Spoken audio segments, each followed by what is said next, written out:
एक छोटा सा गांव था। यह गांव जंगल के बीच में था। यह सपनों का गांव था। यहाँ जानवर रहते थे। सब बहुत खुश थे। इस गांव में एक चालाक लोमड़ी रहता था। मेरा नाम फिक्स है और मैं एक दयालु भालू हूँ। मेरा नाम बूम है। फिक्स और बूम सबसे अच्छे दोस्त थे। वे हमेशा साथ खेलते थे। वे हर दिन जंगल में घूमते थे।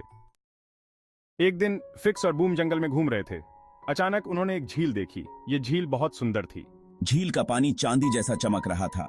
हम दोनों हैरान थे। हमने पहले कभी ऐसी झील नहीं देखी थी। ये झील जादुई है, एक आवाज आई। फिक्स और बूम डर गए। उन्होंने पीछे मुड़कर देखा।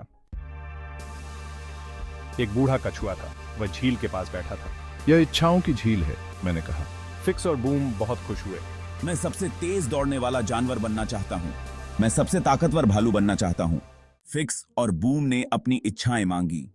झील का पानी घूमने लगा। फिक्स और बूम की आंखें बंद हो गईं।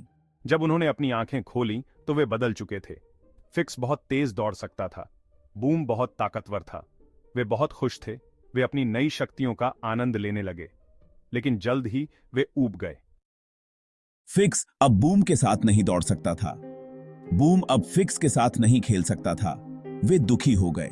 उन्हें एहसास हुआ कि सच्ची खुशी शक्ति या गति में नहीं है, सच्ची खुशी दोस्ती में है।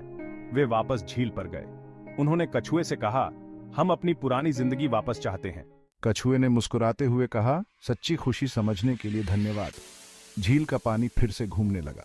फिक्स और बूम अपनी पुरानी जिंदगी में वापस आ गए। वे अब और खुश थे। वे समझ गए थे कि दोस्ती सबसे कीमती है। सपनों का गांव हमेशा खुश रहा। फिक्स और बूम ने सभी को सच्ची खुशी का महत्व सिखाया। सपनों का गांव हमेशा खुश रहा।